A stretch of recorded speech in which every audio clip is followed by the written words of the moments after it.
अस्सलाम दोस्तों, मैं हूं आपका होस्ट, आपका दोस्त साजिद महमूद ताहिर और आप देख रहे हैं चैनल वीज़ा वीज़। दोस्तों, आज के इस एपिसोड में शामिल है कि एक चाइल्ड स्टूडेंट, उसके साथ कोई पेरेंट जा सकते हैं, कैसे जा सकते हैं, 2024 के नए रूल्स क्या कहते हैं। इस हवाले से बातचीत होगी और मज़ीद ये कि आपके कुछ पैगामात भी शामिल किए जाएंगे और उन पर भी कुछ रोशनी डाली जाएगी। तो सबसे पहले हम आपको ये बताते हैं कि कौन जो है लोग वो इसका ये वीज़ा अप्लाई कर सकते हैं। इस वीज़े का नाम है parent of a child student visa. Parent of a child student visa, ये वीज़ा वो लोग इस्तेमाल कर सकते हैं जिनके छोटे बच्चे, जिनकी उम्र 4 साल से 11 साल तक है, वो अपने पेरेंट्स में से किसी एक पेरेंट को साथ रख सकते हैं। मिसाल के तौर पर वालदा को साथ रख सकते हैं, वालद को साथ रखते हैं। ये ईदर ऑफ द पेरेंट्स है, यानी कि ये ज़रूरी नहीं है कि वालदा ही साथ रहें, वालद भी साथ रह सकते हैं। और इसका लॉ और कानून ये कहता है कि कौन अप्लाई कर सकता है। उसमें ये कि पहली शर्त ये है कि एक ही जो पेरेंट है वो साथ जाएगा, साथ रहेगा। अगर आपका बच्चा वो वीज़ा जो है चाइल्ड स्टूडेंट का अप्लाई कर रहा है या फिर अप्लाई कर चुका है या उसके पास वीज़ा है, तो एक पेरेंट जो है वो साथ जाके जितना अरसा वो 11 साल तक रहना चाहें रह सकते हैं, उसकी 11 साल की उम्र तक। यानी कि फ़र्ज़ करें एक 4 साल का बच्चा जाता है और जब तक वो 11 साल का नहीं होता, आपका उसके साथ साथ वीज़ा चलता रहता है। और ये कि आपके पास सफिशेंट फंड्स हों, वो इतने पैसे मौजूद हों कि आप जो है वो अपने अखराजात अफोर्ड कर सकें, बच्चे की पढ़ाई के और अपने अखराजात अफोर्ड कर सकें। तो उसके लिए आगे चलकर मैं आपको ये एक फ्रेम भी बताऊंगा अमाउंट का, कि कितने पैसे आपको दरकार होंगे, कितनी अमाउंट आपको दरकार होगी। और इसके अलावा आप अपना जो घर है वो भी चला सकते हो। अगर फ़र्ज़ करें फादर जा रहे तो अपना घर जो अपने होम कंट्री में है उसको भी चला सकते हो। और ये कि आपका प्लान ये हो कि आपने वो मुल्क छोड़ देना, यानी यूके को छोड़ देना है 11 साल जब बच्चे की एज हो जाएगी, या फिर आपका वीज़ा पहले एक्सपायर हो जाएगा, जो भी है, लेकिन आपका वीज़ा एक्सटेंड होता रहता है, ठीक है ना। अगर आपका वीज़ा है भी तब भी जो है ना, वो आप जब तक बच्चे की एज 11 साल से नहीं बढ़ती है, आप वहाँ रहेंगे और आपको वो मुल्क छोड़ने की ज़रूरत नहीं है। जैसा कि मैं पहले बता चुका हूँ कि वालदैन जो है उनमें से एक शख्सियत जो है, एक पेरेंट जो है वो अपने मुल्क में रहेंगे और एक पेरेंट जो है वो बच्चे के साथ यूके में रहेंगे। इसके अलावा कोई दीगर फैमिली मेम्बर आप नहीं ला सकते हैं साथ। मिसाल के तौर पर ये नहीं कह सकते कि आप फिर अपने वालदैन को भी साथ लें, फिर वो जो हमारे चचा हैं उनको भी साथ लेना चाहते हैं, या फिर आपका कोई और रिश्ता है, मामू है, भांजा है, उसको साथ नहीं लेके जा सकते।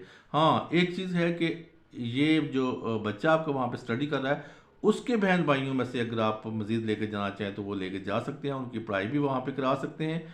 और ये एक पॉसिबिलिटी है।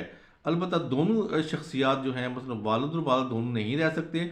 हाँ, अलबत्ता एक पेरेंट परमानेंटली रहेगा। परमानेंट से मुराद ये है कि जब तक बच्चे का वीज़ा है वो रहेगा, और फिर जो दूसरे पेरेंट हैं वो एज ए विजिटर वहाँ जा सकते हैं। मिसाल के तौर पर एक पेरेंट के पास वहाँ पर एक रेजिडेंस वीज़ा है और दूसरा पेरेंट जो है वो एज ए विजिटर वहाँ जाकर रह सकता है एटलीस्ट 6 मंथ्स तक, और फिर ये रिपीट हो सकता है आगे।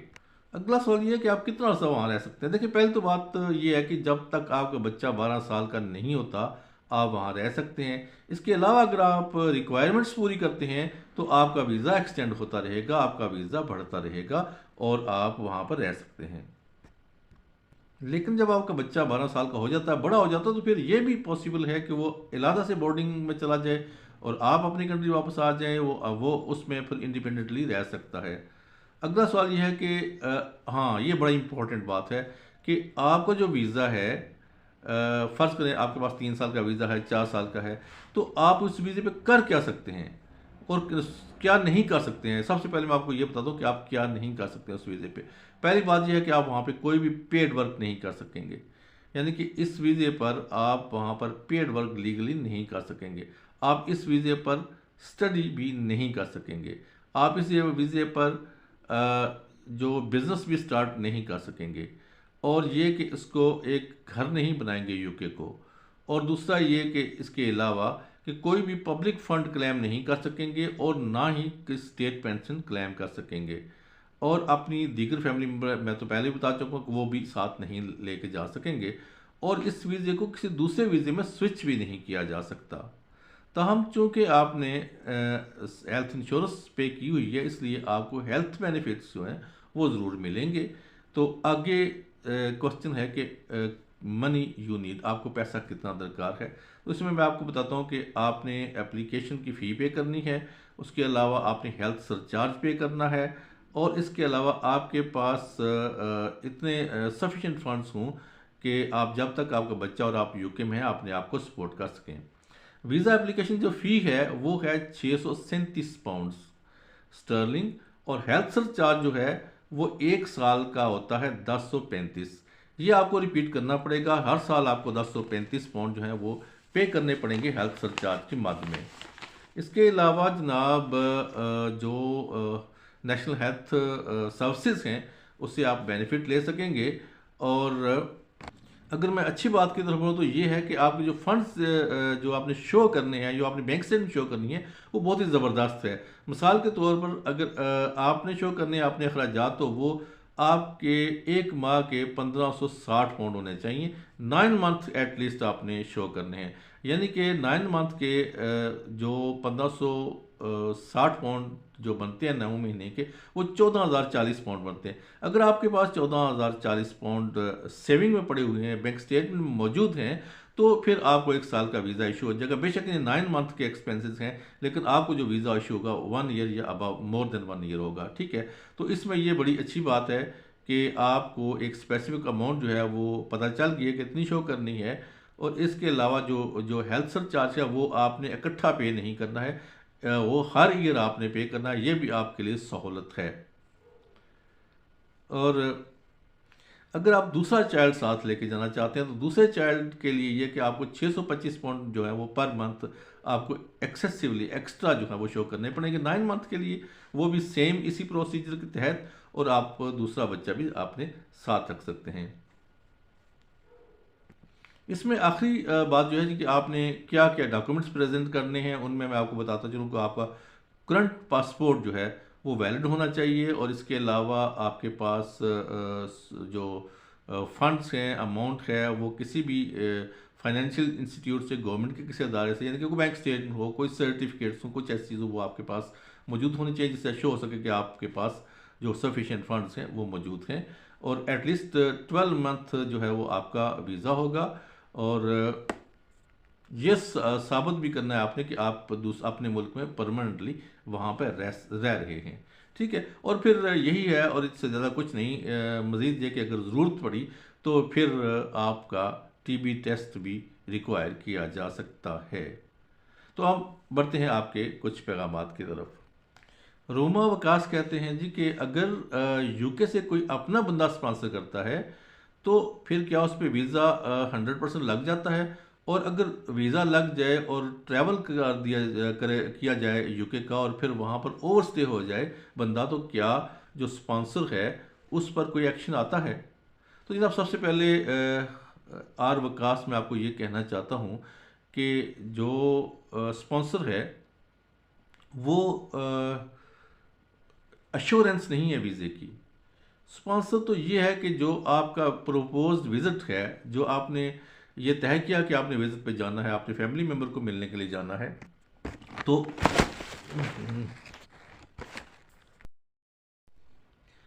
जनाब आर वकास बात यह है कि sponsor is not the assurance of A visa. अब अगर आपका कोई स्पॉन्सर है तो इसका मतलब ये नहीं है कि आपको हर सूरत में वीज़ा मिलेगा।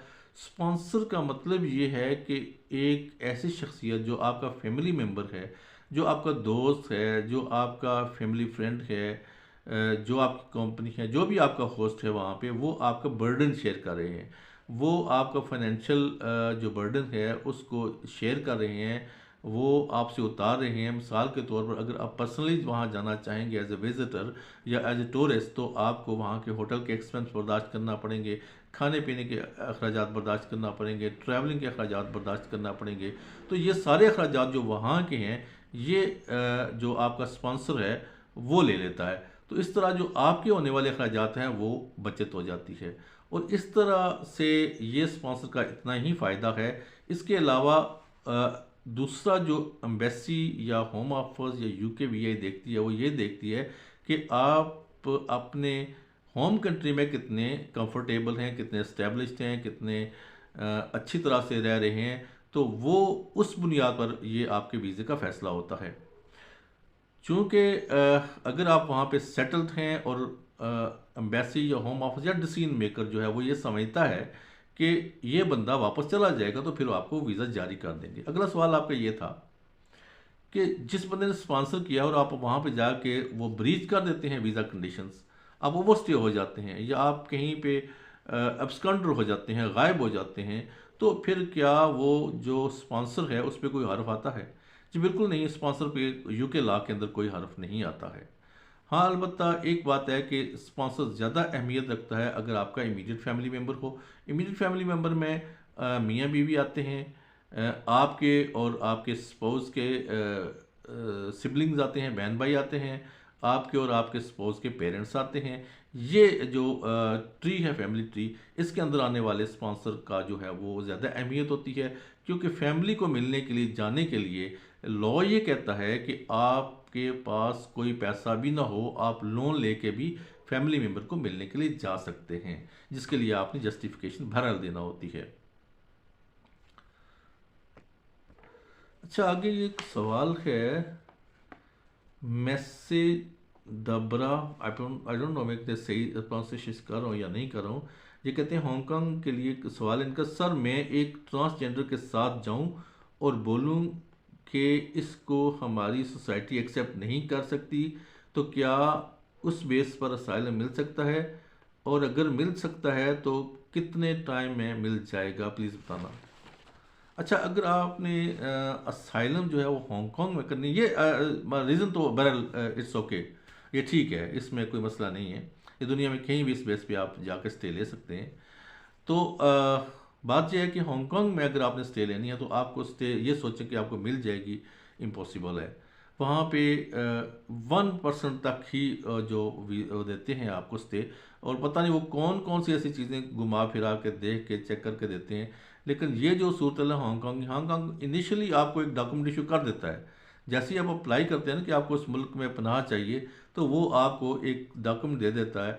वो बेशक आपको 2 दिन में दे दे, 2 घंटे में दे दे, 2 मिनट में दे दे, वो दे देता है। और उस डॉक्यूमेंट की बुनियाद पर हांगकांग में जितना सा चाहे रह सकते हैं। लेकिन हांगकांग में आपको वर्क अलाउ नहीं होता है। और जहाँ पर बेनिफिट्स का ताल्लुक है वो आपको ऑब्वियसली वो जिम्मेदार हैं आपकी रिहाइश की और लिविंग की और सर्दियों गर्मी में कपड़े देने के और जैकेट्स और स्वेटर्स देने के भी पाबंद हैं।